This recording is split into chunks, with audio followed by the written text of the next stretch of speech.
Great. चलो, तो good evening everyone. Welcome to a new class. The same topic we are going ahead with equilibrium itself. और equilibrium के अंदर भी हम लोग क्या पढ़ चुके हैं? हम लोग केमिकल इक्विलिब्रियम वाले पार्ट में घुस चुके हैं, राइट? केमिकल इक्विलिब्रियम हम पढ़ना शुरू कर दिए हैं and today probably theoretically chemical equilibrium का लास्ट क्लास है. इसके बाद केमिकल इक्विलिब्रियम खत्म हो जाएगा और बचेगा आपका एक दूसरा पार्ट इस चैप्टर का, दैट इज आयोनिक. अब before we go to ionic, ionic आपका नेक्स्ट ट्यूसडे को स्टार्ट होगा. नेक्स्ट ट्यूसडे, क्योंकि थर्सडे को तो टेस्ट है, सो ट्यूसडे से स्टार्ट होगा. तो मेरी आपसे दरख्वास्त ये है कि केमिकल इक्विलिब्रियम को जितना पक्का हो सके कर लो, क्योंकि इसके कॉन्सेप्ट्स जो हैं वो आयोनिक में मैं वापस नहीं समझा सकता, नहीं तो चैप्टर कभी खत्म ही नहीं होगा. ठीक है, मैं वहां पर वापस डिग्री ऑफ डिसोसिएशन नहीं समझाऊंगा, बस नेम करूंगा और आपको ध्यान आ जाना चाहिए डिग्री ऑफ डिसोसिएशन सर ने क्या बोला था. Is that clear? बस हमने पढ़ा था chemical equilibrium point of view से, उसको हम आयोनिक पे लगाना सीखेंगे. That's it. कॉन्सेप्ट वही है, डिग्री ऑफ डिसोसिएशन का मतलब वही है, बस आयोनिक पे लगाना सीखेंगे हम लोग. Is that clear? चलो, now before we go ahead for today's class, कोई मुझे बताएगा जो मैं स्टेटमेंट बोल रहा हूं वो ट्रू है कि फॉल्स है? Till today in chemistry your 8 chapters have been completed. 8 chapters. True or false? Come on, jaldi se. True or false? 8 chapters complete हो चुके हैं. Yes, निशित? सर ये अगर इक्विलिब्रियम को हम लोग अलग अलग देखें ना तो 9 चैप्टर्स खत्म हुए. नहीं, इक्विलिब्रियम को अलग अलग नहीं देखना है, तो इक्विलिब्रियम को यस तो सर, एक ही तो गिनना है. हाँ तो 8 चैप्टर्स हो गए. 8 चैप्टर हुए हैं हाँ निशित, सर. 8 चैप्टर हुए हैं. गुड यस है. सर. सो ऑलमोस्ट इतने चैप्टर्स हो चुके हैं which are equivalent to one book of chemistry. Yes sir. हो सके ना? हाँ सर. चलो, बहुत बढ़िया. विश्वा, विश्वा from Paldi branch, can you unmute? Yes, sir. विश्वा, good evening. Good evening, sir. विश्वा, क्या बोलते हो? अब हमारे 8 चैप्टर हो चुके हैं which are almost equivalent to one book. Shall I give you a test of 8 chapters? Yes, sir. Yes. और विश्वा ने यस बोल दिया है, तो सारे ब्रांच, सारे बैच के लिए यस हो चुका है. विश्वा, अब now you are responsible for any kind of repercussions coming from this batch. सबके स्माइल्स देख लो. आप जिस दिन बैच पे, जिस दिन ब्रांच पे इनको मिल गए ना, उस दिन ये आपको बहुत धोने वाले हैं. तो मेरे प्यारे बच्चों, आपका जो टेस्ट है, 8 चैप्टर्स का जो टेस्ट है, दैट इज, डेट लिख लो, December 10th. 10th December, 8 chapters का test. Today 8th December, 10th December is your 8 chapters का test. Yash Chaudhary, please please कूद नहीं जाना. नहीं नहीं नहीं नहीं नहीं नहीं नहीं, सुसाइडल नहीं होना यहाँ पर. नहीं, डोंट जंप. ठीक है.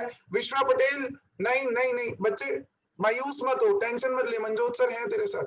ठीक है, बिल्कुल भी टेंशन मत लेना, बिल्कुल भी नहीं. दृष्टि, दृष्टि ठक्कर, नहीं नहीं नहीं नहीं, ऐसा मत करना, ऐसा मत करना. Is it clear? आपका डेट लिख लीजिएगा, 10th दिसंबर को आपके 8 चैप्टर्स का टेस्ट है. सर क्या कर रहे हो सर? इतनी मुश्किल से हमने अपनी लाइफ में इक्विलिब्रियम अचीव किया था, अभी तो हमारा बैलेंस आना शुरू हुआ था और आपने बैलेंस को बिगाड़ दिया. क्या कर दिया? क्या कर दिया सर ने? क्या कर दिया मेरे प्यारे बच्चे? सर ने क्या कर दिया? सर ने आपके इक्विलिब्रियम को क्या कर दिया? बिगाड़ दिया है कि नहीं? अब यार, इक्विलिब्रियम को बिगाड़ा है तो इक्विलिब्रियम को सुधारने का काम भी किसका होगा? हर्ष, किसका होगा ये? आपका सर. ऑब्वियसली मंजोत सर का ही होगा ना, है कि नहीं? तो बस यही चीज है, टेंशन मत लो, कोई टेस्ट नहीं है यार, टेस्ट कोई नहीं है, ये आज के टॉपिक की स्टार्टिंग है. देखो कितने बच्चे रिलैक्स हो गए. ओहो सर, थैंक यू. आपने तो डरा दिया था, इक्विलिब्रियम को डिस्टर्ब कर दिया था. सर इक्विलिब्रियम को डिस्टर्ब किया था तो आप का रिपरकशन क्या था? What was the repercussion? You wanted to come back to the equilibrium stage. और वो इक्विलिब्रियम स्टेज पे वापस आने के लिए आपने क्या सोच लिया था? 2 मिनट के लिए तो आपने सोच लिया था सर जम के मेहनत करेंगे, 8 में से 6 चैप्टर तो प्रिपेयर करके बैठूंगा ताकि मैं आपको प्रूव कर सकूं कि 2 दिन में भी अगर आप हमें टेस्ट दोगे तो आपने इतना अच्छा पढ़ाया है कि हम इतने मार्क्स तो लेके आ ही पाएंगे, है कि नहीं? इतना तो कॉन्फिडेंस यार मुझे है आप लोगों में, तो आपको अपने ऊपर कॉन्फिडेंस होना ही चाहिए इतना। Is that clear? परफेक्ट है। तो बस यही यही कहानी है आज के लेक्चर की। अभी तक हम जो है कहां तक पहुंचे हैं? हम पहुंचे हैं सर ए और बी रिएक्ट कर रहा है, ए बी पे पहुंच रहा है सर, कंडीशन इक्विलिब्रियम की आ चुकी है, कंडीशन इक्विलिब्रियम है, लेकिन सर आपके जैसा एक इंसान आया और उसको ये नहीं पहुंचाया कि ये रिएक्शन इक्विलिब्रियम पे क्यों है, तो उसने इस इक्विलिब्रियम रिएक्शन के पैरामीटर्स को डिस्टर्ब किया। क्या किया मेरे बच्चे? पैरामीटर्स को डिस्टर्ब किया। अब इस इंसान नामक बंदे ने पैरामीटर्स को डिस्टर्ब करके क्या डिस्टर्ब किया? रिएक्शन का इक्विलिब्रियम डिस्टर्ब किया। तो रिएक्शन क्या करना चाहेगा? रिएक्शन वापस इक्विलिब्रियम पे आना चाहेगा, है कि नहीं? रिएक्शन वापस इक्विलिब्रियम पे आना चाहेगा। तो बस वही कहानी है आज की, वही है हमारा आज का टॉपिक, जिसमें मैं सबसे पहले आपकी स्क्रीन पे एक बहुत ही खूबसूरत इंसान लेके आ रहा हूं जिसका नाम है ले शैटलियर। क्या नाम है उसका भाई? ले शैटलियर। कोई भी गलती से भी इनको ले चैटलियर नहीं बोलना, that is not the pronunciation. ले चैटले नहीं बोलना, वो भी प्रोनाउंसिएशन नहीं है। He is a French scientist. तो कोई भी बच्चा अगर फ्रेंच सीख रहा है तो उसको ध्यान में होगा his name is pronounced as le Chatelier. Last year मेरी क्लास में एक बच्चा उठ के मेरे को बोलता है सर ले चैटले प्रिंसिपल दोबारा समझा दो ना, and I was in to the laughter, right? तो ऐसा सीन आपके साथ ना हो, ये प्रोनाउंसिएशन ध्यान से सुन लो, ले शैटलियर, ठीक है? अब ये ले शैटलर भाई साहब ने किया क्या? ये ले शैटलर भाई साहब ने एक प्रिंसिपल दिया। क्या दिया इन्होंने?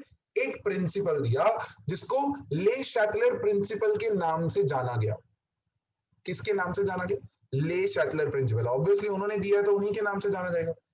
अब ये प्रिंसिपल किस लिए बना था? पहले वो कॉन्सेप्ट लिखो ताकि जब मैं आपको ये लॉ समझाऊं, जब मैं प्रिंसिपल समझाऊं तो आपके दिमाग में एकदम सेट बैठ जाए। ध्यान से सुनो, why was this principle required? पहले सुनो फिर लिखना। Take a screenshot later on and write it down in your fair notes. Try and listen this. मैं एक रिएक्शन लिया, let's say N2 plus H2 going to NH3। Simple सा reaction है, ammonia बनाने का रिएक्शन है। मेरी अमोनिया बनाने की इंडस्ट्री है, मेरी अमोनिया बनाने की इंडस्ट्री है। तो मैंने क्या किया? मैंने इन दोनों का मिला के 100% रिएक्टेंट लिया था और इनिशियली ये 0% प्रोडक्ट था ना? फिर धीरे धीरे N2 और H2 में रिएक्शन होना शुरू हुआ। Now I am unaware of equilibrium. मेरी तो इंडस्ट्री है, मेरे को इक्विलिब्रियम जान के क्या करना है? मेरे को तो आपके जैसे साइंटिस्ट चाहिए होते हैं जो मेरे को समझा दें और मेरे प्रोडक्ट को बढ़ा दें। वहीं पे ये साइंस काम आती है। ध्यान से सुनना, ट्राई एंड अंडरस्टैंड दिस। मैंने बोला कि ये रिएक्शन जब ये 60% था और ये 40% था तो ये रिएक्शन पहुंच गया इक्विलिब्रियम पे। अब इक्विलिब्रियम पे पहुंचा मतलब इसके बाद इसकी कंसंट्रेशन डिक्रीज नहीं हो रही और इसके बाद इसकी कंसंट्रेशन इंक्रीज नहीं हो रही। मानते हो? कंसंट्रेशन कांस्टेंट हो चुका है यहां पर। तो मेरी इतनी बड़ी इंडस्ट्री, मैं बोल रहा हूं यार मैं 100% रिएक्टेंट में से सिर्फ 40% प्रोडक्ट बना पा रहा हूं। Is this good for my industry or bad for my industry? Give me a G or B in the गपशप box. Give me a G or B जल्दी से। Is it good or bad? Sir bad bad bad bad, सबने B लिखा है। Sir बहुत खराब, इतना तो बिजनेस हमें समझ में आता है सर। 40% यील्ड अगर आपको एक रिएक्शन में से मिल रहा है तो वो बहुत ही खराब रिएक्शन है आपके लिए, है ना?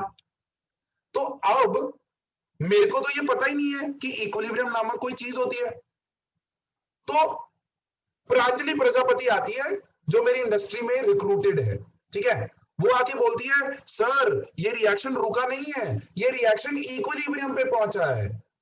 तो मैं बोलता हूं इसका इलाज क्या है, तो वो बोलती है सर कुछ नहीं है, इस रिएक्शन के मेजरेबल पैरामीटर्स याद है आपको, pressure, volume, temperature, amount of the substance, याद है? वो बोलती है सर कुछ नहीं, इन पैरामीटर्स को चेंज करो और आपका काम तमाम हो जाएगा। अरे सॉरी, रिएक्शन का काम तमाम हो जाएगा, मेरा काम नहीं तमाम होगा, है ना, रिएक्शन का काम तमाम हो जाएगा। तो मैंने क्या किया, मैंने बोला Pranjali thank you for your advice, now take your resignation and go. तो प्रांजलि हंसते हंसते निकल जाती है। प्रांजलि बोलती है मैंने तो हाफ नॉलेज दी है आपको, आप चेंज तो करो प्रेशर को। तो मैंने क्या किया, मैंने इस रिएक्शन का प्रेशर डिक्रीज कर दिया और टेम्परेचर इंक्रीज कर दिया, रैंडमली मैंने ये कर दिया। मुझे इक्विलिब्रियम की कोई नॉलेज नहीं है, नॉलेज किसको दी, प्रांजलि प्रजापति को। उसको किसने दी, मनजोत सर ने दी। हाँ कि ना, क्लियर है ये चीज? अब ध्यान से सुनो, मैंने प्रेशर डिक्रीज किया, टेम्परेचर इंक्रीज कर दिया, और जब मैंने फाइनल प्रोडक्ट देखा तो मैंने देखा N2 और H2 70% हो गया है, ये 30% हो गया है। मैंने और किया तो ये 80% हो गया, ये 20% हो गया, और मेरी फूंकें निकलनी शुरू हो गई। हाय, मेरा तो प्रोडक्ट वापस बनना शुरू हो गया, मुझे रिएक्टेंट वापस बनना शुरू हो गया, मुझे तो प्रोडक्ट चाहिए था, मुझे तो इस रिएक्शन में से अमोनिया चाहिए था। प्रांजलि प्रजापति को मैं कॉल करता हूँ, बेटा प्लीज अपना रेजिग्नेशन वापस दे दो और मुझे समझाओ कि यहाँ पर मैं इन पैरामीटर्स के साथ कैसे खेलूं ताकि ताकि मेरा डिजायर्ड डायरेक्शन ताकि मेरा डिजायर्ड डायरेक्शन क्या हो, फेवर हो, डिजायर्ड डायरेक्शन फेवर हो। तो बस उसके लिए जीवन में ये स्मार्ट बंदा आया, ले शैटलर। ले शैटलर ने बोला मैं तुम्हें सिखाऊंगा कि आप एक रिएक्शन जो इक्विलिब्रियम पे पहुंच चुका है, जो ऑलरेडी इक्विलिब्रियम पे है, उस इक्विलिब्रियम को आप कैसे डिस्टर्ब करो by changing this measurable parameters so that your desired direction gets favoured. बोलो जो मैंने कहानी समझाई समझ में आई, कंसेप्चुअली दिमाग में बैठ गई? Why was Le Chatelier coming into our life? क्या समझाया उसने? उसने बस इतना सा पार्ट समझाया, I just write it down over here, why Le Chatelier, मैं ऐसा लिख देता हूं, why Le Chatelier principle is required, simple answer, to get the desired direction favored in a reversible reaction. Simple. Correct है? 100%। Give me a thumbs up, फटाफट से Thums up दे दो अगर यहां तक की कहानी एकदम क्लियर है। सर बहुत ज्यादा ड्रामा करते हो सर आप, पहले हमको टेस्ट के नाम पे डरा दिया, फिर आपने एक इंडस्ट्री भी डाल दी, फिर आपने मेरे को जॉब दिया, फिर जॉब से निकाल भी दिया, लेकिन फाइनली आपको रियलाइज हुआ कि what am I to your industry, है कि नहीं? है ना? मैं आपकी इंडस्ट्री का ले शैटलर हूं सर। अगर आप मेरे को रखोगे तो मैं आपको ईल्ड बढ़ा के दूंगा, आपके प्रोडक्ट की ईल्ड बढ़ा के दूंगा, है ना? रिवर्सिबल रिएक्शन फॉरवर्ड भी जा सकता है, बैकवर्ड भी जा सकता है, लेकिन मुझे तो हमेशा अपनी डिजायर्ड, मतलब मुझे तो प्रोडक्ट बनाने वाली डायरेक्शन को क्या रखना है, फेवर्ड रखना है। तो उसी के लिए हम चलते हैं नेक्स्ट स्लाइड पे, जहां हम ले शैटलर प्रिंसिपल का डेफिनेशन देंगे आपको। सब लोग यहां स्क्रीन पर ध्यान दें। सबसे पहले हम क्या देखेंगे? सबसे पहले हम देखेंगे factors which can affect factors affecting equilibrium, factors affecting equilibrium, है ना? तो फैक्टर्स आपकी स्क्रीन पे आने जा रहे हैं, concentration, temperature, pressure, volume, catalyst, addition of inert gas. पहले तो फैक्टर्स लिखो, ये वो फैक्टर्स हैं जिनको आप क्या कर सकते हो, एक सिस्टम, इक्विलिब्रियम सिस्टम के रिएक्शन को डिस्टर्ब करने में आप ये फैक्टर्स का यूटिलाइजेशन कर सकते हो। But the big question is how. वो हाउ का जवाब ले शैटलर प्रिंसिपल देता है। क्या बोला ले शैटलर ने, मैं पहले समझा देता हूं फिर प्रिंसिपल दूंगा, क्योंकि प्रिंसिपल आपकी टेक्निकल लैंग्वेज में है। अगर मैंने आपको पहले प्रिंसिपल दे दिया तो आई प्रॉमिस आधे बच्चे अभी क्लास छोड़ के चले जाएंगे, सर नहीं पढ़ना। लेकिन मेरे समझाने के बाद जब आप वो प्रिंसिपल को देखोगे तो आप बोलोगे सर कमाल ही कर दिया सर, तालियां सर, है ना।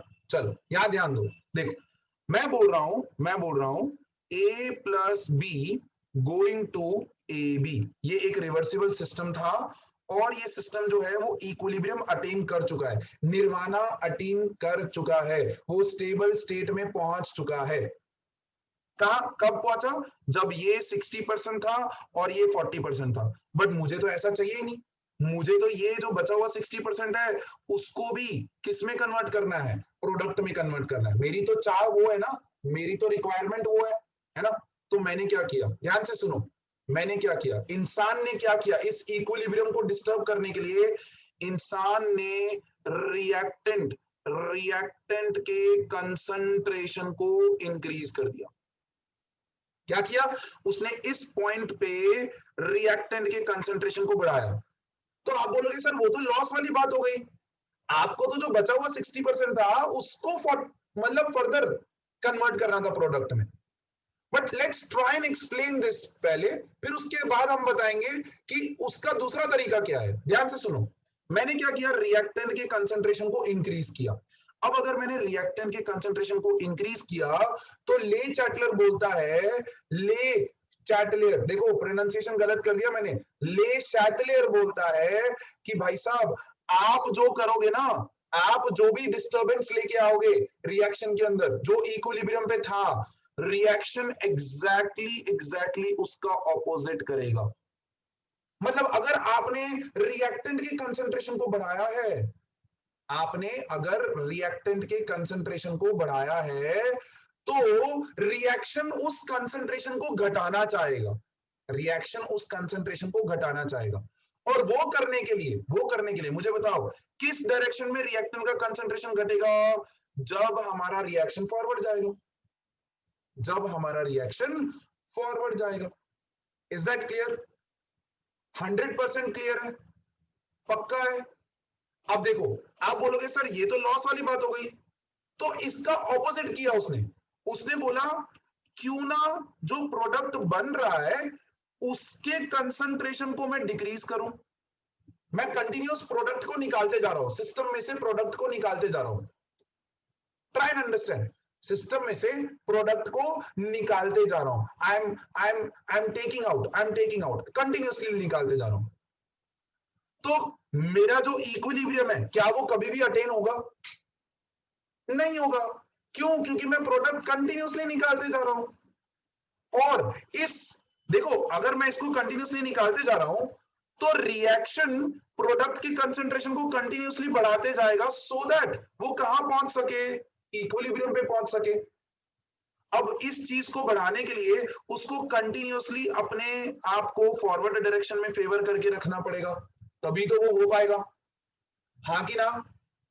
अरे भाई एग्री करते हो मेरे साथ? तो या तो रिएक्टेंट के कंसंट्रेशन को बढ़ा दो या फिर प्रोडक्ट के कंसंट्रेशन को कंटिन्यूसली घटाते जाओ, तो आपका डायरेक्शन जो है वो हमेशा फॉरवर्ड फेवर्ड रहेगा। और वही तो मुझे चाहिए, मुझे तो ए भी बनाना है। अब आप डिसाइड करो as an industrialist, obviously sir factor number 2 जो है वो आपके लिए ज्यादा फायदेमंद है कि नहीं? रिएक्टेंट के कंसंट्रेशन को इक्विलिब्रियम पे बढ़ाना वो फायदेमंद थोड़ी है, वो तो सर लॉस वाली बात होगी, है ना। आपको सर प्रोडक्ट धीरे धीरे निकालते जाने का, प्रोडक्ट निकालते जाओगे तो रिएक्शन इस प्रोडक्ट को कंटिन्यूसली बढ़ाता जाएगा, बढ़ाता जाएगा, बढ़ाता जाएगा। और उसके चक्कर में आपने जो 100% रिएक्टेंट लिया था वो ऑलमोस्ट 100% आपको प्रोडक्ट मिल जाएगा। कंडीशन, आप प्रोडक्ट को कंटिन्यूसली निकालते जाओ। ये तो बात हुई सिर्फ कंसंट्रेशन की। फिर बात करेंगे हम टेम्परेचर की, फिर बात करेंगे प्रेशर, फिर वॉल्यूम, फिर कैटलिस्ट, फिर एडिशन ऑफ इनर्ट गैस। तो ये सारे फैक्टर्स किस तरीके से आप डिस्टर्ब करो ताकि आपका डिजायर्ड डायरेक्शन फेवर हो जाए, इसी के ऊपर बात है हमारे ले शटलर भाई साहब की। और प्रिंसिपल आपकी स्क्रीन पे आ चुका है, ध्यान से पढ़ो, देखो, स्क्रीनशॉट लो, बहुत इंपॉर्टेंट है।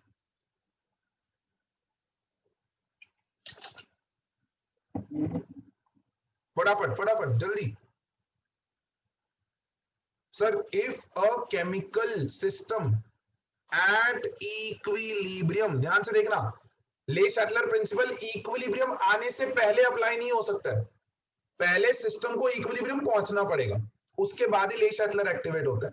So if a chemical system at equilibrium experiences a change in measurable properties, experiences a change in measurable properties. कौन सी measurable properties? Concentration, temperature, volume and total pressure. Then the equilibrium shifts to the direction where that change, जो आपने change किया है, वो change को क्या किया जा सके, नलीफाई किया जा सके. आपने जो चेंज किया है वो चेंज को वो वापस बराबर कर दे, तभी तो सिस्टम कहां पहुंचेगा, इक्विलिब्रियम. अब ये है आपकी प्यारी एनसीईआरटी की लैंग्वेज, जो कि आपको याद रखनी है, क्योंकि ले शैटलर प्रिंसिपल डेफिनेशन 100% क्वेश्चन होगा. तो ये तो ऑब्वियसली आप क्या करोगे सर, रट्टा मार लेंगे, है कि नहीं? एग्जैक्टली. बट ये रट्टा मारने की बजाय अगर आप समझ लो कि ले शैटलर प्रिंसिपल बोलता है व्हाट, देखो ये language, simple language, whatever we change the reaction will do opposite of it. अगर इतना स्टेटमेंट आपके दिमाग में सेट बैठ गया, आप जो करोगे रिएक्शन उसका उल्टा करेगा, आप जो करोगे रिएक्शन उसका उल्टा करेगा. आपने रिएक्शन के रिएक्टेंट के कंसंट्रेशन को बढ़ाया, जो रिएक्शन है वो रिएक्टेंट के कंसंट्रेशन को घटाना चाहेगा. आपने प्रोडक्ट के कंसंट्रेशन को बढ़ाया, वो प्रोडक्ट के कंसंट्रेशन को घटाना चाहेगा. आपने टेम्परेचर बढ़ाया, वो टेम्परेचर को घटाना चाहेगा. आपने प्रेशर को बढ़ाया, वो प्रेशर को घटाना चाहेगा. And in doing so reaction will move in any one of the directions. Reaction will move in any one of the directions, either forward, either backward. बस यही तो हमें जानना है कि भाई कौन से पैरामीटर से वो फॉरवर्ड जाएगा और कौन से पैरामीटर से वो बैकवर्ड जाएगा. Are you all ready to understand the effects, the factors, how they are going to affect our equilibrium? Give me a thumbs up. यहां तक सबको समझ में आया? जल्दी से, फटाफट से. yes, हमेशा आप जो करोगे रिएक्शन उसका ऑपोजिट करेगा. मैंने बोल दिया, ये स्टेटमेंट अगर आपके दिमाग में फिट हो गई, ले शैटलर प्रिंसिपल के क्वेश्चंस एकदम फ्लॉलेसली आप सॉल्व कर पाओगे. एंड माइंड इट मेरे बच्चे, 6 मार्क्स के क्वेश्चन ले शैटलर्स में से आएंगे, डायरेक्टली और इनडायरेक्टली 6 मार्क्स. और एक और शब्द मैं आपके लिए लिखने जा रहा हूं, वो जितने भी क्वेश्चंस होंगे वो बिल्कुल ही होंगे चिंदी क्वेश्चंस. क्या होंगे? चिंदी क्वेश्चंस. एकदम इजी. प्रॉब्लम होगा सर हमें ले शैटलर ही समझ नहीं आया, इसलिए हमारे लिए वो चिंदी रहे नहीं. अगर ले शैटलर अच्छे से समझ लिया तो खत्म, फिर तो सर दो, अब आप कुछ भी दो. और मैं आपको प्रूव करूंगा, मैं आपको while I am explaining prove करूंगा कि कहां कहां आप गलतियां करोगे. ध्यान रखना, जब मैं क्वेश्चंस करूं ध्यान रखना उस चीज का. Is that clear? परफेक्ट है. चलो, I will take this opportunity to move towards the first factor, that is what is the effect of concentration change. एक ब्रीफ अनाउंसमेंट मैं यहां कर दूं. आपका जो व्हाइट वाला पोर्शन है स्लाइड्स में, जो भी अब व्हाइट वाला पोर्शन आएगा उसके ऊपर एक भी चीज लिखी हुई नहीं आएगी, सब कुछ मैं लिखने वाला हूं. तो मेरे साथ साथ लिखो, जब मैं लिख रहा हूं मेरे साथ साथ लिखो, ठीक है? अब मैं सबसे पहले एक जनरल रिएक्शन ले रहा हूं, मेरा favourite reaction N2 plus thrice H2. ये ले शैटलर को समझाने के लिए सबसे बेस्ट रिएक्शन है. N2 gas plus H2 gas goes to twice of NH3 gas. ठीक है? ये रिएक्शन हैज अचीव्ड इक्विलिब्रियम. ये मैंने आपको बता दिया कि इक्विलिब्रियम आ चुका है.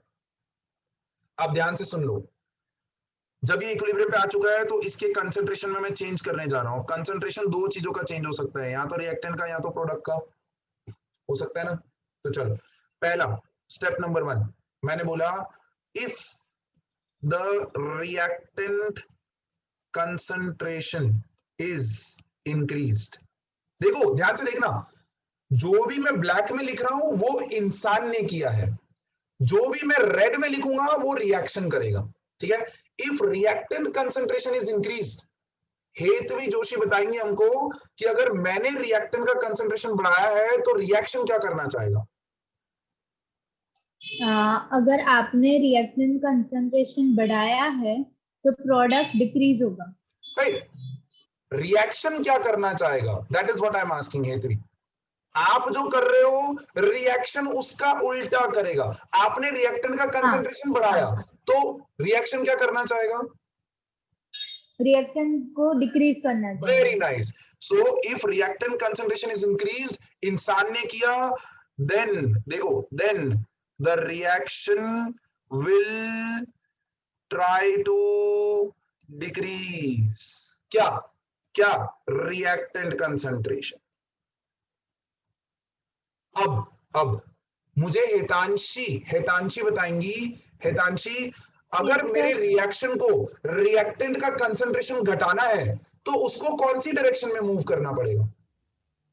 So forward direction. Perfect. So if the reactant concentration is increased in a reaction at equilibrium, तो यहां पर ब्लू में लिख ले जा रहा हूं, then the reaction will move in forward direction. Always ये लिख लो, always। आपने अगर एक इक्विलिब्रियम सिस्टम के अंदर रिएक्टेंट का कंसंट्रेशन बढ़ाया तो रिएक्शन उसको घटाना चाहेगा। उसको घटाने के लिए उसको कौन सी डायरेक्शन में जाना पड़ेगा? फॉरवर्ड डायरेक्शन में जाना पड़ेगा। कहां जाना पड़ेगा? फॉरवर्ड। अरे भाई, कौन सी डायरेक्शन में रिएक्टेंट कंज्यूम हो रहा है? कौन सी डायरेक्शन में रिएक्टेंट कंज्यूम हो रहा है? फॉरवर्ड डायरेक्शन में ही हो रहा है ना। किसी ने पूछा है हाउ फॉरवर्ड सर? हमें रिएक्टेंट को घटाना है। रिएक्टेंट किस डायरेक्शन में घटेगा? जब रिएक्शन फॉरवर्ड जाएगा। भाई समझ में आया? Yes, perfect. किसी ने लिखा है sir in this case QC will be lesser than KC। Yes, obviously, इसीलिए फॉरवर्ड जाएगा। Good relation. QC will be lesser than KC, correct है। चलो पॉइंट नंबर 2। अब आप लोग आंसर देंगे अगर समझ में आया है। इफ अरे गलती लिख दिया। Okay, just hold on. If the product concentration is increased, ये मैंने किया, इंसान ने किया, प्रोडक्ट का कंसंट्रेशन बढ़ा दिया। इक्विलिब्रियम पे था सिस्टम, प्रोडक्ट का कंसंट्रेशन बढ़ा दिया। यस हृदय, बताइए मुझे रिएक्शन क्या करना चाहेगा? would try to decrease the concentration of very nice. Then the reaction would decrease product। मैं P लिख रहा हूं, आप पूरा लिखेगा, मेरे पास जगह नहीं है। go backward in direction। very nice। तो वो करने के लिए reaction will move in backward direction। अरे भाई, मैंने B लिखा है, उसको मैं BKWRD आपके वो व्हाट्सएप लैंग्वेज में लिख रहा हूं, बट प्लीज आप इसको पूरा लिखिएगा, प्लीज पूरा लिखिएगा। I promise you, if you are understanding the small things that I'm making right in the class, ले शेटलर प्रिंसिपल के क्वेश्चंस में आप प्रो होके जाओगे आज की क्लास के बाद। Is that clear? परफेक्ट है। अच्छा, अगर ये पॉइंट समझ में आया है तो ये पॉइंट आप मुझे बताओ। इसी के सामने लिख रहा हूं, देखो इसी के सामने लिख रहा हूं। If reactant concentration is decreased तो कौन सी डायरेक्शन होगी? And if the product concentration is decreased तो कौन सी डायरेक्शन होगी?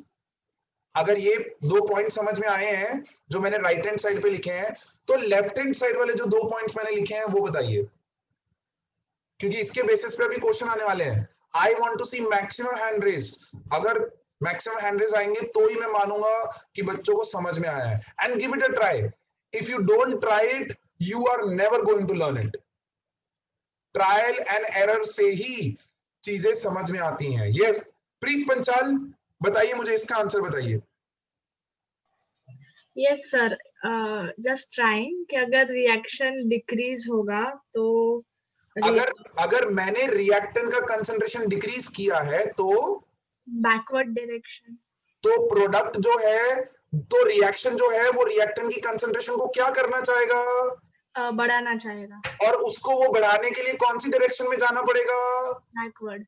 Very nice. तो यहां पर लिख लो, if the reactant concentration is decreased the reaction will move backward. आपने जो किया रिएक्शन उसको ऑपोजिट करेगा, और वो करने के लिए उसको कौन सी डायरेक्शन में जाना पड़ेगा, बस इतना लॉजिक अगर दौड़ गया, answer complete. Is that clear? विश्वा, सेकंड पोर्शन का आंसर दे दो।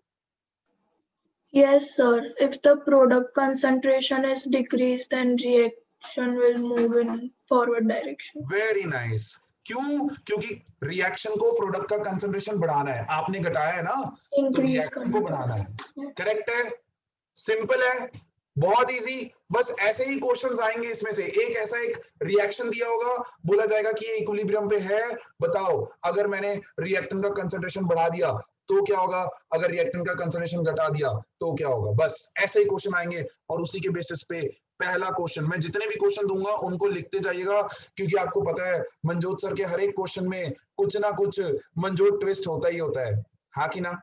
चलो ध्यान से देखो, मैं यहां पर आपको बोल रहा हूं पहला reaction, H2 gas plus I2 gas goes to HI gas twice. ठीक है, बैलेंस भी करके दे दिया। मैंने आपको बोला this system is at equilibrium. What will happen if the concentration of HI is decreased? What will happen if the concentration of HI is decreased? पहले तो आपको लॉजिक दौड़ना चाहिए। HI इस रिएक्शन का क्या है, प्रोडक्ट है कि रिएक्टेंट है? प्रोडक्ट है कि रिएक्टेंट है? फिर प्रोडक्ट वाला पॉइंट याद रखो। हो गया? जिनका हो गया आंसर दे सकते हो इन द गपशप box, it is there. Product की कंसंट्रेशन को डिक्रीज किया मैंने, प्रोडक्ट की कंसंट्रेशन को डिक्रीज किया है, तो रिएक्शन क्या करना चाहेगा, रिएक्शन उसको बढ़ाना चाहता है, प्रोडक्ट की कंसंट्रेशन को बढ़ाना चाहता है ताकि वो इक्विलिब्रियम पे पहुंच सके। So in doing so which direction will be favoured, in doing so which direction will be favoured. Very nice, very nice. बहुत सारे बच्चे मेरे को आंसर दे रहे हैं, सर बहुत ही सिंपल सा क्वेश्चन पूछ लिया sir, forward direction will be favoured, है ना, प्रोडक्ट को बढ़ाने के लिए रिएक्शन को फॉरवर्ड जाना पड़ेगा। Very nice, excellent answer. Question number 2 coming up on your screen, ध्यान से देखो क्या लिखा मैंने, CaCO3 solid goes to CaO solid plus CO2 gas. Correct है? Now what will happen, system equilibrium पे है, what will happen when the concentration of CaCO3 is decreased? When the concentration of CaCO3 is decreased. बहुत बढ़िया, एकदम prompt answer आया है मेरे को एक बच्चे का, सर बैकवर्ड। यश, दृष्टि, बहुत बढ़िया, superb answer, backward. Backward sir, reactant है सर, रिएक्टेंट का कंसंट्रेशन डिक्रीज करेंगे, रिएक्टेंट का कंसंट्रेशन डिक्रीज करेंगे तो रिएक्शन उसको बढ़ाना चाहेगा, रिएक्शन बढ़ाना चाहेगा तो उसके लिए उसको बैकवर्ड आना पड़ेगा। तो मैं यहां पर आपका आंसर लिख देता हूं कि सर आंसर होगा बैकवर्ड डायरेक्शन इज फेवर्ड, हाँ कि ना। थम्स अप जल्दी से, जिनको समझ में आया है थम्स अप जल्दी से, quick quick quick quick quick quick. फिर हम नेक्स्ट फैक्टर की तरफ मूव कर रहे हैं। Good good good good good good, बहुत बढ़िया, बहुत ही बढ़िया, बहुत ही अमेजिंग, बहुत ही अमेजिंग, बहुत बढ़िया, सुपर्ब। अब आप लोगों के लिए मैं बता दूं, आप लोगों के लिए मैं बता दूं, I am proud of you people, I am proud of you people. आपने जो ये 2 आंसर्स दिए हैं उससे मुझे पता चल गया है कि आपको टॉपिक 100% समझ में आया है। लेकिन बट, अरे सर ये बट ही हमारी प्रॉब्लम है। ये बट क्या है मैं आपको बता दूं, आप भूल गए कि CaCO3 तो सॉलिड था और इक्विलिब्रियम पे सॉलिड का कंसंट्रेशन यूनिटी होता है, और अगर वो यूनिटी होता है तो क्या वो इक्विलिब्रियम को कहीं पे भी डिस्टर्ब करेगा? नहीं करेगा। तो यहां पर आपका आंसर होगा सर नो इफेक्ट। मैंने आपको बोला था, मैंने आपको बोला था, मैंने देखो मेरा स्टेटमेंट क्या था, I am proud of you, क्योंकि मनजोत सर ने जब ये पहली बार क्वेश्चन किया था समझने के बाद, तो उन्होंने भी बैकवर्ड ही आंसर दिया था। लेकिन उस वक्त उनको ऐसे टीचर्स नहीं मिले जिन्होंने ये समझाया, ऐसे एरर्स करके लॉजिकली समझाया कि बेटा इसका आंसर ये होगा। सर ने तो सीधा एग्जाम में आंसर दिया था बैकवर्ड, और टीचर ने रॉन्ग करके बोल दिया आंसर चेक कर लो। किसी ने समझाने की कोशिश नहीं की, मैंने आपको वो एरर करके दे दिया। क्या अब लाइफ में कभी भी एरर होगा? नहीं होगा। सर आप आज के बाद हम हमेशा देखेंगे कि हमारे स्टेट्स क्या है, आज तक हमने कभी नहीं देखे थे। 10th तक तो हम इनको समझते थे कि ये तो बहुत छोटी मोटी चीजें हैं। हाँ, एक्चुअली में छोटी चीज ही होती है, लेकिन ये बड़े धमाके करती है। Is that clear? All of you, तालियां, क्लैपिंग्स, थम्स अप, सेलिब्रेशंस। आज के बाद ये चीजें नहीं होंगी, गलती नहीं आएगी। Is that clear? परफेक्ट है। तो ये बहुत ध्यान रखना है। एक्चुअल आंसर क्या होगा? एक्चुअल आंसर होगा नो इफेक्ट। No effect. आप CaCO3 या CaO दोनों में से किसी का भी कंसंट्रेशन बढ़ाओ या घटाओ, इस रिएक्शन को कोई इफेक्ट नहीं होने वाला है। और मैं प्रूव कर दूं, देखो मैं हर चीज ना, मेरी आदत है, मैं मैथमेटिकली प्रूव कर देता हूं। कोई मुझे हेल्प करेगा, इस रिएक्शन का इक्विलिब्रियम कांस्टेंट Kc का एक्सप्रेशन क्या होगा? एक्सप्रेशन की बात कर रहा हूं। Think and answer. हम कर चुके हैं इसके बेसिस पे क्वेश्चन। यस हृदय बताओ। CO अपॉन CaCO3, लेकिन SS कट जाएगा तो बाकी बचा सिर्फ CO2। हाँ, तो कंसंट्रेशन ऑफ CO2 बचागा ना खाली। हाँ हाँ, मुझे बताओ कहीं पे भी इक्विलिब्रियम कांस्टेंट में ये दोनों फैक्टर आ रहे हैं? नहीं। तो अगर वो नहीं आ रहे हैं तो क्या इन दोनों के कंसंट्रेशन घटाने या बढ़ाने से K को कोई फर्क पड़ता है? No no no. अगर K को कोई फर्क नहीं पड़ता है तो क्या इन दोनों की कंसंट्रेशन मेरे लिए कुछ भी इंपॉर्टेंस रखती है? तो सर कार्बन डाइऑक्साइड में कोई चेंज करे तो होगा कुछ चेंज? बिल्कुल होगा, बिल्कुल होगा। अगर मैं आपको यहां पर बोल देता कि concentration of CO2 is increased, मैंने ऐसे बोल दिया होता, तो आप देखते हैं कि भाई कंसंट्रेशन ऑफ CO2 इंक्रीज हुआ है, ये प्रोडक्ट है, प्रोडक्ट का इंक्रीज हुआ है, मतलब अब यहां पर रिएक्शन जो है वो बैकवर्ड डायरेक्शन में जाएगा। उसको घटाने के लिए वो उसको डिक्रीज करना चाहता है, वो बैकवर्ड डायरेक्शन में जाएगा। Is that clear? परफेक्ट है, गुड। चलो नेक्स्ट फैक्टर की तरफ चलते हैं। ये आपके लिए स्क्रीनशॉट मैंने दिया, 5 सेकंड्स का होल्ड दिया। ये वीडियो आपके लिए अपलोड होगा, but it will be only valid for 3 days. आपने देखा होगा इसके पहले वाला जो वीडियो है वो कल के दिन में एक्सपायर हो चुका होगा। सो 3 दिन के अंदर आप देख लो, स्क्रीनशॉट वहां से लेने हो ले सकते हो। I will be moving quickly to our next factor, effect of temperature change. And मेरे प्यारे बच्चों, मैं यहाँ पर डबल हैशटैग लगा रहा हूं क्योंकि ये बहुत बहुत इंपॉर्टेंट फैक्टर है। ये बहुत बहुत इंपॉर्टेंट फैक्टर है। करेक्ट है, परफेक्ट है, 100%। चलो अभी यहां ध्यान दो। किसी ने अभी डाउट पूछा सर अगर सिर्फ कार्बन का कंसंट्रेशन बढ़े, कहां पर भाई? कार्बन तो था ही नहीं। CaCO3 going to CaO plus CO2 था, कार्बन तो प्योर था ही नहीं। रिएक्शन में कितना मर्जी डाल लो कार्बन, क्या ही फर्क पड़ता है? Is that okay? जिसने भी क्वेश्चन पूछा है उसके लिए मैंने आंसर दे दिया है। I hope I have made your doubt clear. Is that clear? आपको देखना है कि भाई रिएक्शन के अंदर कौन कौन है। अब आपको अगर याद हो तो आप थर्मोडायनामिक्स पढ़ के आए हो, है ना? थर्मोडायनामिक्स में आपने टेम्परेचर बेस्ड 2 तरह के रिएक्शन पढ़े हैं सर। एक होता है एक्सोथर्मिक रिएक्शन, एक होता है एंडोथर्मिक रिएक्शन। अरे होता है कि नहीं होता है मेरे प्यारे बच्चे? होता है ना? अच्छा, कौन मुझे बता सकता है एक्सोथर्मिक का मतलब क्या, एंडोथर्मिक का मतलब क्या? सर भूल जाते हैं, सर को कॉन्सेप्ट्स याद नहीं रहते हैं। एक्सोथर्मिक का मतलब क्या, एंडोथर्मिक का मतलब क्या? यस हितवी बताओ, एक्सोथर्मिक बता दो मेरे को। Yes, heat is absorbed by the exothermic, object. Exothermic, ध्यान से सुनो, एक्सोथर्मिक। हाँ, is released by the object means Very nice. exo. Heat is released when in a reaction heat is getting released, तो हम बोलते हैं कि वो रिएक्शन एक्सोथर्मिक है। यस और दूसरा तो अब ऑटोमेटिकली क्लियर हो गया होगा sir, when heat is absorbed तो उसको हम बोलते हैं रिएक्शन एंडोथर्मिक है। बताओ बताओ जो मैं यहां पर लिख रहा हूं क्या ये एंडोथर्मिक है कि नहीं है? है, बिल्कुल सर। A+B आपने रिएक्टेंट साइड पे हीट लिखा है, मतलब ये एंडोथर्मिक है ना? अच्छा बताओ क्या ये एक्सोथर्मिक है कि नहीं है कि नहीं? छोटे छोटे पॉइंट्स हैं, जो लोग लिख लेंगे ना वो लोग सुखी हो जाएंगे, जो लोग नहीं लिखेंगे वो पछताएंगे। अब देखो, एक तो डिनोशन ये है एक्सोथर्मिक बताने का कि मैंने प्लस हीट लिख दिया प्रोडक्ट साइड पे, या फिर मैंने यहां लिख दिया प्लस 58.6 किलो जूल पर मोल, ऐसा लिख दिया, तो भी ये डिनोट कर रहा है कि एक्सोथर्मिक है, हाँ कि ना?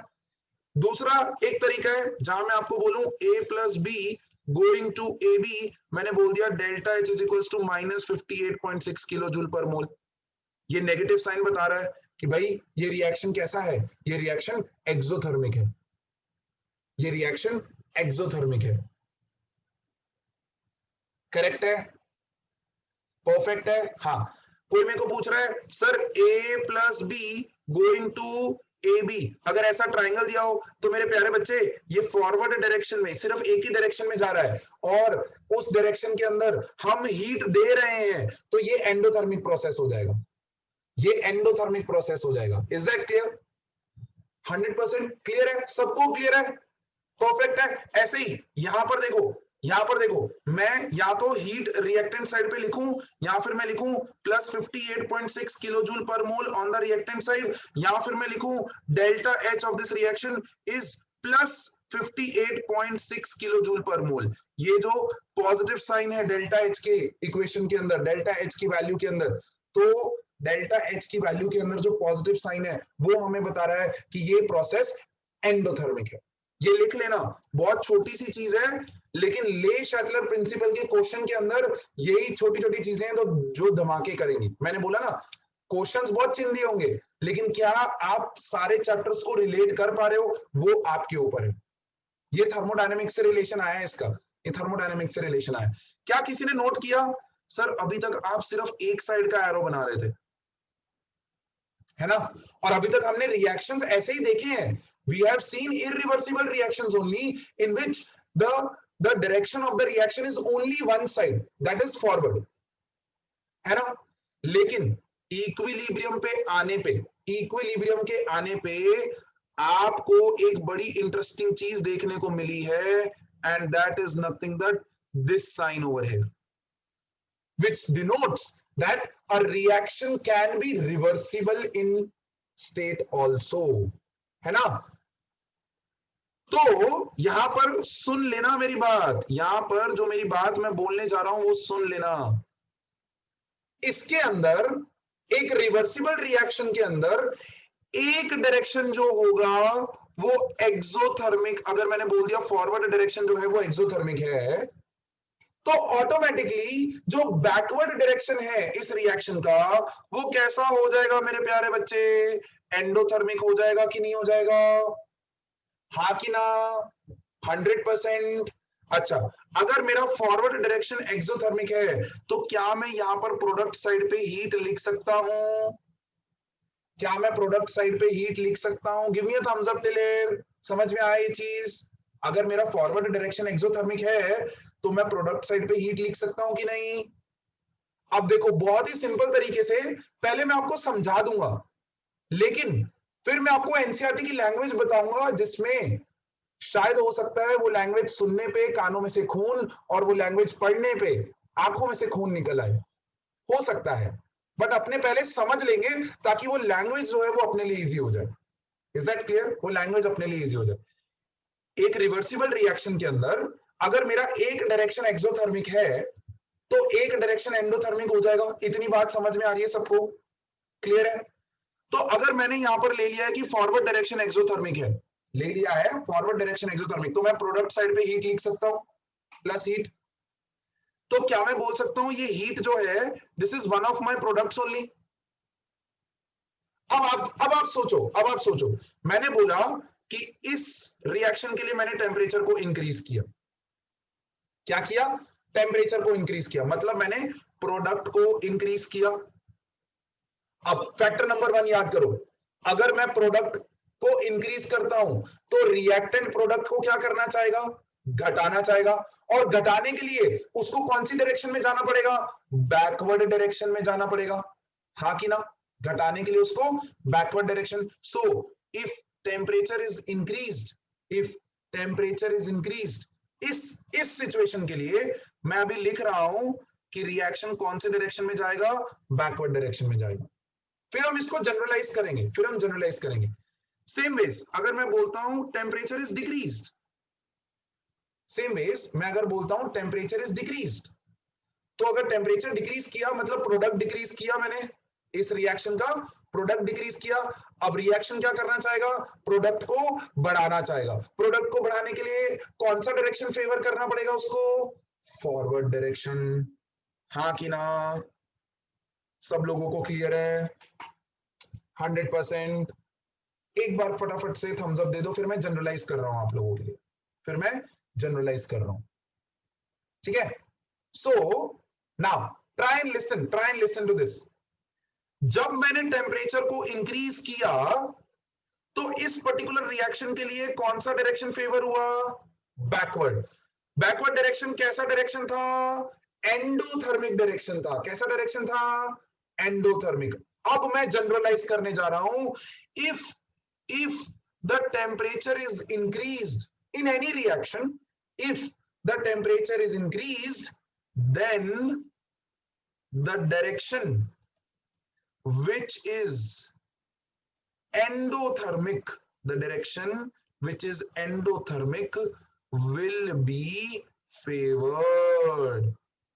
ओए होए सर, अगर आपने ये लैंग्वेज पहले लिख दी होती ना तो सब कुछ बाउंसर चले जाता, लेकिन आपने जो ये बीच में थ्रेडिंग किया है ना, आपने जब पहले एक एग्जांपल लेके समझाया और फिर आपने उसको जनरलाइज किया, तो अब सर एकदम दिमाग में बैठ गया कि मुझे जब भी टेम्परेचर का इफेक्ट देखना है तो मुझे खाली एरो के ऊपर ये पता होना चाहिए कि कौन सा एरो एक्सोथर्मिक है और कौन सा एरो एंडोथर्मिक है। बस इतनी बात अगर पता है तो टेम्परेचर का इफेक्ट, जिसके ऊपर मैंने डबल हैशटैग लगाया हुआ है, ये बहुत इंपॉर्टेंट है। लेकिन एनसीईआरटी में इतना कंफ्यूजिंग दिया हुआ है कि आप पढ़ोगे तो एकदम पगला जाओगे। अब अगर समझ में आया है तो नेक्स्ट स्टेटमेंट आप कंप्लीट करो ना। If temperature is decrease then the direction which is exothermic will be favored, हाँ कि ना। अब वो फॉरवर्ड है कि बैकवर्ड है वो तो आपको रिएक्शन से पता चलेगा। ये तो मैंने इस रिएक्शन का आंसर लिखा है, फॉरवर्ड बैकवर्ड जनरलाइज मत कर देना।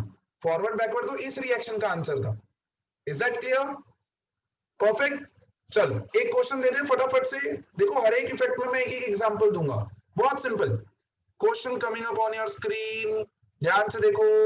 मैं बोल रहा हूं एक रिएक्शन है, लेट्स से चलो ये ले लेते हैं, PCl5 gas going to PCl3 gas plus Cl2 gas. मैंने आपको बोल दिया इस रिएक्शन का डेल्टा H, ध्यान से सुनना, इस रिएक्शन का delta H is equal two plus 126.5 kilojoule पर मोल, प्लस 126.5 किलोजूल पर मोल। ध्यान से रिएक्शन को देखो, जब भी डेल्टा H की वैल्यू दी हुई है वो आपको कौन से डेल्टा H कौन से डायरेक्शन की दी हुई है, फॉरवर्ड डायरेक्शन की दी हुई है। जो डेल्टा H की वैल्यू होती है ना वो हमेशा फॉरवर्ड डायरेक्शन की वैल्यू होती है। Is that clear? 100%। तो कौन मुझे बता पाएगा कि फॉरवर्ड डायरेक्शन एंडो है कि एक्सो है और बैकवर्ड डायरेक्शन एंडो है कि एक्सो है? जल्दी से फटाफट से बता दो। अभी अभी मैंने आपको बताया था डेल्टा H की वैल्यू अगर पॉजिटिव साइन के साथ है तो वो क्या डिनोट करता है। वेरी नाइस है, very nice. I am able to see lots of hands raises, superb यार, superb. If this part is clear, Pranjali clear नहीं हुआ है? बताओ फॉरवर्ड डायरेक्शन कौन सा होगा? एक्सोथर्मिक। ध्यान से, पॉजिटिव साइन का मतलब क्या होता है वो बताओ। सर रिपीट करो ना। Positive sign in delta H value denotes endothermic या एक्सोथर्मिक? एंडोथर्मिक। क्या, जोर से बोलो। एंडोथर्मिक। तो फॉरवर्ड डायरेक्शन क्या हो जाएगा? एंडोथर्मिक। हाँ, तो आपने एक्सो क्यों बोला यार? और बैकवर्ड डायरेक्शन क्या हो जाएगा? एक्सोथर्मिक। एक्सोथर्मिक। सिंपल। पहला स्टेप हमेशा टेम्परेचर इफेक्ट का, आप पहले ये आइडेंटिफाई करोगे एंडो है कि एक्सो है। डन। अब मैं आपको कोई भी क्वेश्चन दूं, मैं बोलूं temperature of this reaction is increased, tell me which direction is favoured.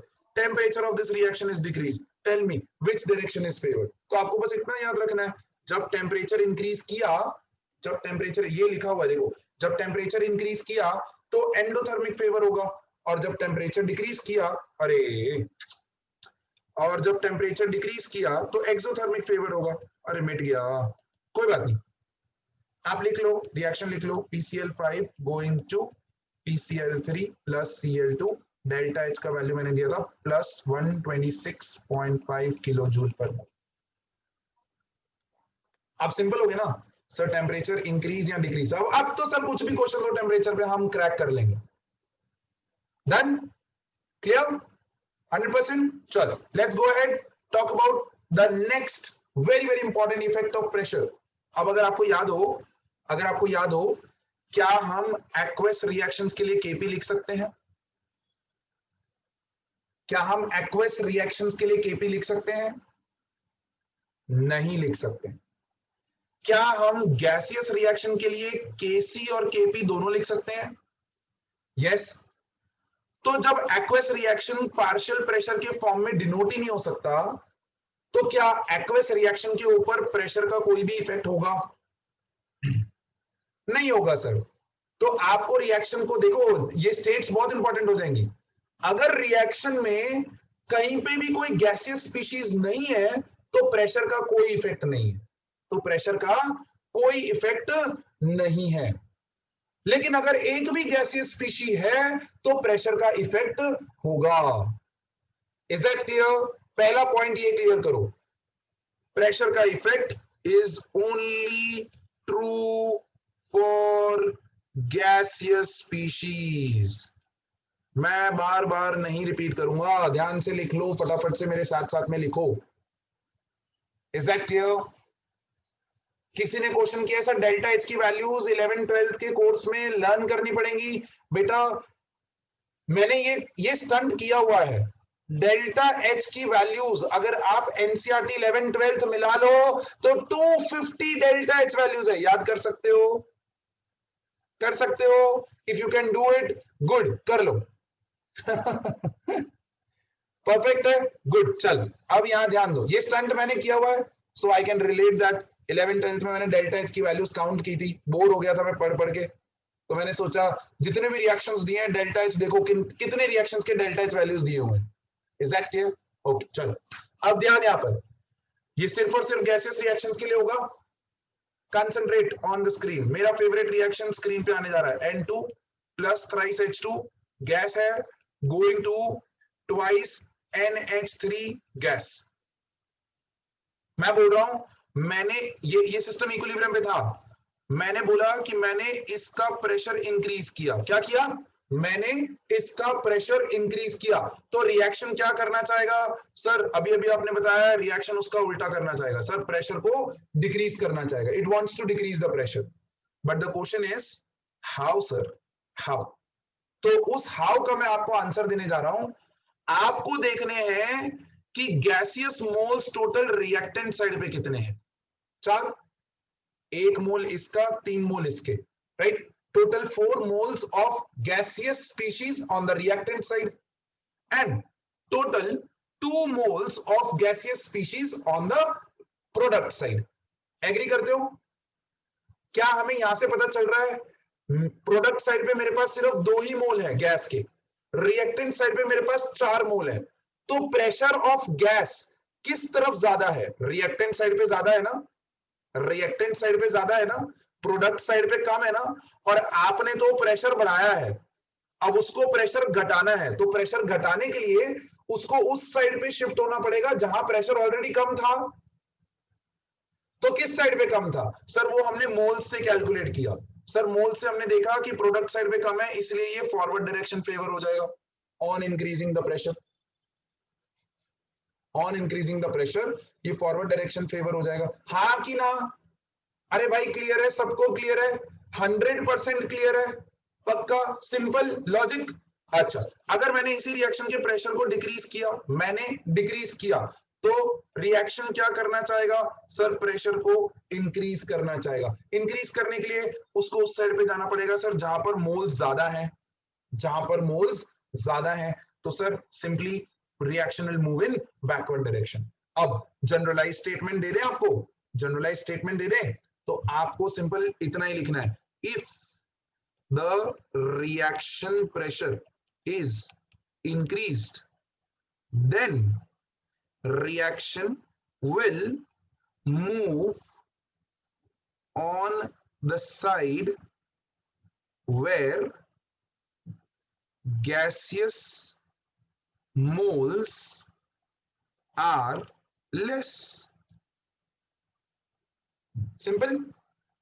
दूसरा, if reaction pressure is decreased, then the reaction will move on the side where gaseous moles are more. Simple, easy. और ये सब चीजें मेरे प्यारे बच्चे, ये सब चीजें जब आप इनऑर्गेनिक केमिस्ट्री पढ़ोगे ना, एस ब्लॉक पी ब्लॉक जब आप पढ़ोगे, ऑब्वियसली मेरे साथ ही पढ़ने वाले हो, टेंशन मत लो, तो जब मेरे साथ पढ़ोगे वहां पर मैं अमेजिंग तरीके से ये सब चीजें रिलेट भी करूंगा, और जब आप मेरे से एक बार इनऑर्गेनिक पढ़ लोगे तो आप बोलोगे सर कुछ भी करने का, इनऑर्गेनिक आपको ही पढ़ाने का, नहीं तो हम क्लास में नहीं आएंगे, है कि नहीं? अरे नहीं नहीं, ऐसा सब नहीं करने का, there will be lots of teachers coming up, so don't worry, सब लोग अच्छा ही पढ़ाते हैं यार, हम तो यहाँ पर आपको बस हेल्प कर रहे हैं to make your things as easy as possible, as easy as possible. ठीक है, चलो ये लिख लिया, सबने लिख लिया, दे एक क्वेश्चन, एक ही क्वेश्चन में मैं टेस्ट कर लूंगा क्या आप लोगों ने ये चीज समझी है कि नहीं समझी है। Question goes on your screen right away. ध्यान से देखो, मैंने आपको बोला H2 gas plus I2 gas goes to HI gas. मैंने आपको बोला इस रिएक्शन का प्रेशर मैंने इंक्रीज किया है, प्रेशर इंक्रीज किया है, प्रेशर इंक्रीज किया है। which direction will be favored? System equilibrium पे था, which direction will be favored? Backward, yes, superb, I'm getting so many answers. Backward, यश, दृष्टि, फिर यश चौधरी, यश, उमंग जोशी, सबने यही आंसर दिया है sir, backward. I'm getting the answers, but I'm waiting for an opposition over here. Backward. Everyone agrees to this. Backward, yes, sir. Backward direction जो है favour हो जाएगा।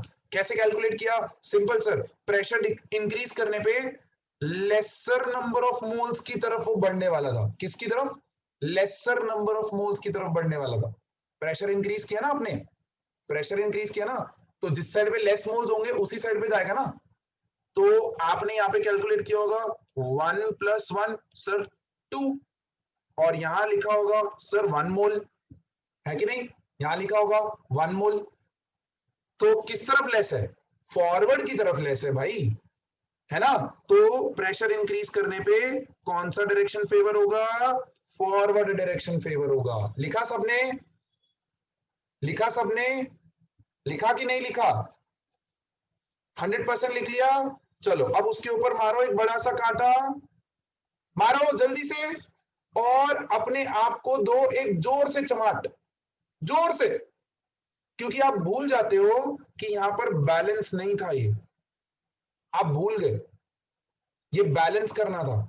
और जब आप बैलेंस करते ना तो आपको दिखता कि रिएक्टेंट साइड पे भी 2 मोल हैं प्रोडक्ट साइड पे भी 2 मोल है, और जब दोनों साइड गैसियस मोल सेम हो जाते हैं तो प्रेशर का इफेक्ट हो जाता है नो इफेक्ट। अरे यार मेरी क्लास में बैठे हो, अब तो आपको ट्रेंड पता हो जाना चाहिए। सर ने क्वेश्चन दिया मतलब कुछ ना कुछ तो जोल किया ये सरदार ने। ध्यान से क्वेश्चन को 2 बार देख लो, इसने कुछ तो ट्विस्ट किया ही है इसके अंदर, है कि नहीं? तो पहला थॉट तो यही आना चाहिए। सब कुछ चेक कर लो, सर ने जो इंपॉर्टेंट पॉइंट्स लिखवाए ये आपके इंडेक्स पेज पे लिखवाया हुआ है मैंने। I will balance all the equations before solving any kind of question. क्यों नहीं किया फिर बैलेंस? सबने आंसर दे दिया बैकवर्ड, जो कि गलत था। विदाउट बैलेंसिंग भी वो गलत था, फॉरवर्ड होना चाहिए था। Is that clear? 100%। Give me a thumbs up till pressure का इफेक्ट क्लियर हुआ। बिकॉज सी प्रेशर का इफेक्ट क्लियर होगा तो ही मैं आपके नेक्स्ट इफेक्ट आपको रिलेट कर पाऊंगा। जल्दी से थम्स अप दे दीजिए। 2-3 बच्चे हैं जिन्होंने हैंड रेस किया हुआ, डाउट है? नहीं है तो please lower down your hands जल्दी। I am waiting for you. Okay yes, Hetvi बताइए क्या डाउट है? हेतवी डाउट? सर ये वाला फिर से एक्सप्लेन करोगे? और वो टेम्परेचर वाला नहीं पता चला। After the class sit for 5-10 minutes. मैं वापस ये वाला भी नहीं पता चला, प्रेशर वाला। After the class sit for 5 minutes, समझा दूंगा। ओके हाँ सर। ठीक है, दे सकते हो 5 मिनट दे सकते हो? ओके ग्रेट, चलो आगे बढ़ते हैं। Let's go ahead and talk about the next very important factor, effect of volume change. Again effect of volume change जो है वो हम सिर्फ और सिर्फ गैसियस रिएक्शंस पे ही देखेंगे, हम एक्वस रिएक्शंस पे नहीं देखेंगे इसका इफेक्ट। वो थोड़ा कॉम्प्लिकेट हो जाता है, वो आप अपने हायर स्टडीज में पढ़ोगे। हाँ, एक्वस में हम मूलर कंसंट्रेशन लेते हैं, वॉल्यूम चेंज करने पे कंसंट्रेशन चेंज होता है। Is that clear? There is a change in concentration. Perfect है, तो उसका भी इफेक्ट आएगा, आप पढ़ोगे। बट अभी के लिए हमको गैसियस रिएक्शंस के वॉल्यूम चेंज पे ही देखना है। और किसी को भी याद है बॉयल्स लॉ क्या बोलता था? आइडियल गैसेस के लिए बॉयल्स लॉ क्या बोलता था? किसी को याद है? स्टेट्स ऑफ मैटर मेरे साथ ही पढ़े हुए हो, किसी को भी याद है? जल्दी से फटाफट से, कम ऑन, जल्दी जल्दी जल्दी जल्दी। Yes yes yes yes, Dhanushka बता दीजिए। Dhanushka, what is Boyle's law? Yes, sir. Boyle's law is applied when the pressure is constant. Pressure is constant. Oh. हाँ। मैंने अपनी क्लास में एक ट्रिक दिया था, बॉयल्स लॉ को याद करने का मैंने एक ट्रिक भी दिया था। हृदय, याद है आपको? Sir, sorry, Pressure is inversely proportional to volume. हाँ, Pressure is inversely proportional to volume. Complete करो मेरे प्यारे बच्चे। कब होता है ये? At constant temperature and constant temperature and fixed amount of gas। अगर याद हो, मैंने क्लास में आपको बताया था बॉयल के नाम में ही है। बॉइलिंग कहाँ होता है? कांस्टेंट टेम्परेचर पे होता है। बॉइलिंग कहाँ होता है? कांस्टेंट टेम्परेचर पे होता है। तो उससे याद रख लो कि भाई एक फैक्टर जो कांस्टेंट है वो टेम्परेचर है। भाई हर चीज ट्रिक में दी है मैंने, हर चीज। लेकिन चीज है कि आपने क्लिक किया है कि नहीं किया। चार्ल्स के लिए मैंने ऐसे ही बोला था, प्रिंस चार्ल्स, याद है? किंग का नाम होता है, और किंग हमेशा कांस्टेंट प्रेशर मेंटेन करके रखता है अपनी प्रजा पे। कांस्टेंट प्रेशर, अगर प्रेशर कांस्टेंट हो गया है, अमाउंट फिक्स है, तो 2 ही फैक्टर दूसरे बचे, कौन से? Volume and temperature. So volume is directly proportional to temperature when pressure is constant, है ना? तो बॉयल्स लॉ में अगर आपको याद है मेरे प्यारे बच्चे, बॉयल्स लॉ में अगर आपको याद है तो हमने पढ़ा था pressure is inversely proportional to volume. तो जो इफेक्ट प्रेशर का है उसका एग्जैक्टली ऑपोजिट इफेक्ट किसका हो जाएगा? वॉल्यूम का हो जाएगा। मैं वापस प्रेशर वाली स्लाइड पे जाता हूं, इसीलिए मैंने वो रब नहीं किया। देखो मैं यहां पर ही थोड़े से एडिटिंग करूंगा। देखो, इफ इन अ रिएक्शन, मैं ब्लू से लिख रहा हूं, ब्लू कलर दिख रहा है? ऑरेंज के ऊपर ब्लू कलर दिख रहा है? जल्दी बताओ, ब्लू कलर दिख रहा है? Okay, if in a reaction volume, अब देखो प्रेशर की जगह पे मैं ब्लू कलर में, वॉल्यूम इज इंक्रीज्ड ही रहने दे रहा हूं, volume is increased in a gaseous reaction, then the reaction will move towards the side where the gaseous moles are, देखो ब्लू में लिख रहा हूं, more, exactly opposite effect होगा प्रेशर का। प्रेशर में लेसर मोल्स था, प्रेशर इंक्रीज करने पे लेसर मोल्स की तरफ मूव करने वाला था, वॉल्यूम इंक्रीज करने पे वो मोर नंबर ऑफ मोल्स की तरफ मूव करेगा। सिंपल। आगे की एडिटिंग अब आप कर सकते हो। यहां पर देखो, यहां पर बोल दिया इफ वॉल्यूम इज डिक्रीज्ड, ये फैक्टर यही रहने दे रहा हूं ताकि आप कंपेयर कर सको। Then the reaction will move towards the side where the gaseous moles are less, where the gaseous moles are less. Simple. Pressure inversely proportional to volume है ना, pressure inversely proportional to volume है। जब तक temperature constant है हम temperature constant ही लेके चलेंगे। Effect जो होगा, क्योंकि यहां पर अब टेम्परेचर चेंज नहीं कर रहे, क्योंकि अगर टेम्परेचर चेंज कर रहे होते तो टेम्परेचर का इफेक्ट भी आता, बट हम तो टेम्परेचर चेंज ही नहीं कर रहे हैं, हमने कांस्टेंट टेम्परेचर पे देखा है। ठीक है, वॉल्यूम का इफेक्ट जो है वो कांस्टेंट टेम्परेचर पे देखा है।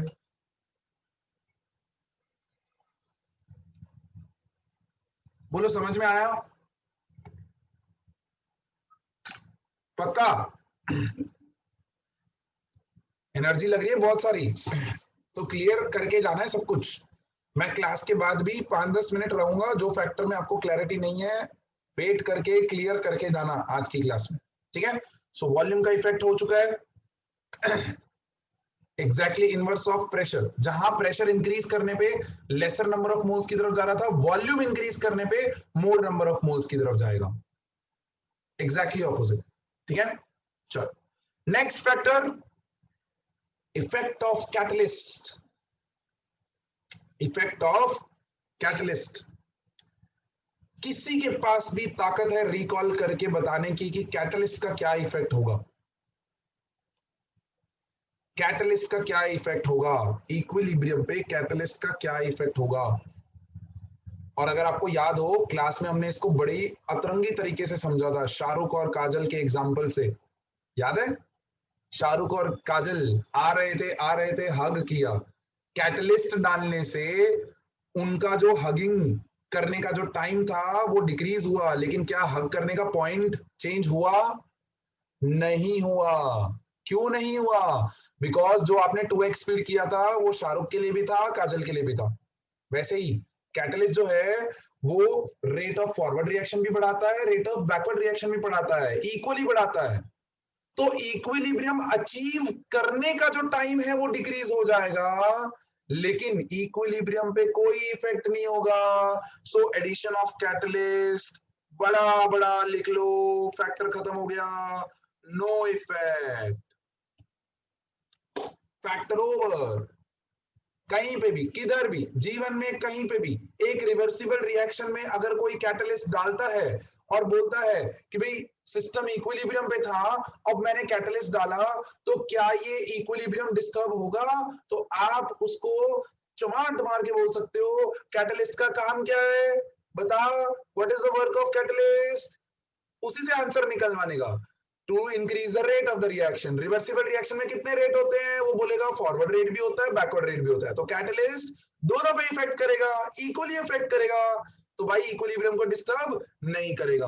Let's move on to the next factor, then we are left with one beautiful question, जिसमें मुझे पता चल जाएगा आज का टॉपिक कितने बच्चों को क्लियर हुआ है या नहीं हुआ है। ठीक है, effect of addition of inert gas. ध्यान से पहले समझ लो फिर लिखना, ध्यान से समझो मेरे प्यारे बच्चे, मेरे प्यारे बच्चे ध्यान से समझो। मैंने यहाँ पर एक H2 गैस सिस्टम लिया है, I2 गैस सिस्टम लिया है, और मैंने यहाँ पर क्या किया है, ध्यान से देखो, मैंने यहाँ पर HI gas, twice of HI gas system लिया है। ठीक है, मैं बोल रहा हूं, देखो मैंने यहाँ पर एक बॉक्स लिया और उसके ऊपर एक पिस्टन लगाया हुआ है। ध्यान से देखना, उसके ऊपर मैंने एक पिस्टन लगाया हुआ है। मैंने आपको बोला कि इस सिस्टम के अंदर मैंने एक इनर्ट गैस का एडिशन किया। किसका? इनर्ट गैस का। लेट्स टेक एन एग्जांपल, मैंने आर्गन का एडिशन किया। ठीक है, अब जैसे मैं आर्गन का एडिशन करूंगा तो ऑब्वियसली इस सिस्टम के अंदर प्रेशर इंक्रीज होगा, होगा कि नहीं होगा? मैंने इनर्ट गैस डाली ना, तो इस सिस्टम के अंदर प्रेशर इंक्रीज होगा। वो प्रेशर की वजह से ये पिस्टन जो है वो ऊपर मूव करना चाहेगा, चाहेगा ना, it will want to expand, but मैं इसके ऊपर बैठ गया हूं, मैं इसको हिलने नहीं दे रहा हूं। मतलब मैंने क्या कर दिया है, मैंने इनर्ट गैस का एडिशन तो किया, लेकिन कैसे किया? एट कांस्टेंट वॉल्यूम किया, मैंने वॉल्यूम चेंज नहीं होने दिया, मैंने सिस्टम का वॉल्यूम चेंज नहीं होने दिया, मैंने कांस्टेंट वॉल्यूम रखा। कांस्टेंट वॉल्यूम रखा मतलब सिस्टम का, ध्यान से देखना, सिस्टम का प्रेशर इंक्रीज होगा। बहुत बड़ा ट्विस्ट है इस फैक्टर में, और यही है ले शैटलर के ये छोटी छोटी चीजें हैं जो आपको काम लगेंगी। कांस्टेंट वॉल्यूम पे सिस्टम का प्रेशर इंक्रीज हुआ। मैंने कहीं पे भी ये नहीं बोला कि H2I2 या HI का प्रेशर इंक्रीज या डिक्रीज हुआ, सिस्टम का हुआ। और ये कैसी गैस थी? इनर्ट गैस थी।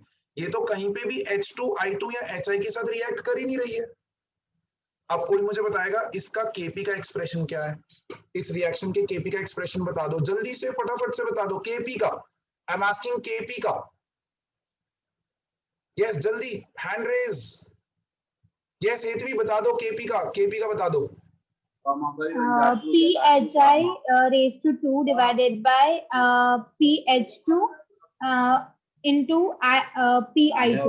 Very nice, PI2 good. चलो म्यूट कर लो अपने आप को। बढ़िया, बहुत बढ़िया। तो भाई हमें यहाँ एक्सप्रेशन मिल चुका है। किसी ने क्वेश्चन किया sir why would pressure increase? मैं बताता हूँ। अरे भाई ये एक कांस्टेंट वॉल्यूम कंटेनर है, ध्यान से समझो। अब मैं ये इसके अंदर कुछ गैसेस थी, N2 था, H2 था, O2 था, NH3 था, बहुत सारी गैसेस थी, ठीक है। अब सडनली मैंने इसके अंदर एक और गैस ऐड की, तो क्या इस सिस्टम का टोटल प्रेशर इंक्रीज नहीं होगा? पहले मेरे पास N2 का 1 मोल था, O2 का 1 मोल था, H2 का 1 मोल था, NH3 का 1 मोल था। अब मैंने आर्गन का भी 1 मोल डाल दिया, तो आर्गन का भी कुछ प्रेशर आएगा ना इस सिस्टम में, आएगा कि नहीं? जिसने भी क्वेश्चन पूछा यस और नो, तो प्रेशर इंक्रीज होगा ना? अरे होगा कि नहीं होगा? होगा कि नहीं होगा? परफेक्ट है, गुड, बहुत बढ़िया। तो भाई जब आप इनर्ट गैस का एडिशन करते हो एट कांस्टेंट वॉल्यूम, तो सिस्टम का प्रेशर इंक्रीज होने वाला है। कहीं पे भी इसका प्रेशर इंक्रीज नहीं हुआ, कहीं पे भी इनके भी प्रेशर को इफेक्ट नहीं हुआ। तो मुझे मेरे प्यारे बच्चों बताओ, क्या केपी के ऊपर कोई भी इफेक्ट आएगा? क्या केपी के ऊपर कोई भी इफेक्ट आएगा? और अगर केपी पे कोई भी इफेक्ट नहीं आ रहा है, तो क्या इक्विलिब्रियम डिस्टर्ब हुआ? इस रिएक्शन का इक्विलिब्रियम डिस्टर्ब हुआ? नहीं। तो जब भी आप एक इनर्ट गैस का एडिशन करते हो at constant volume, then there is no effect.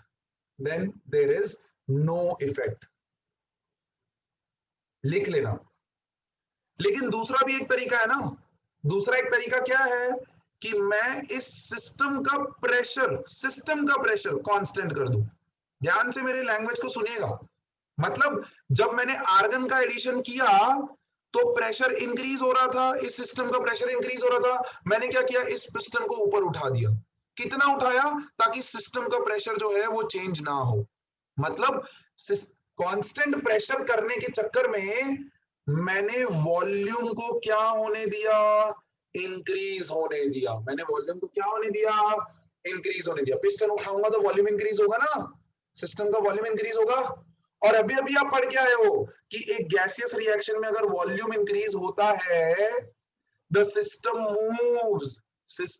Moves towards the side where there are more number of moles.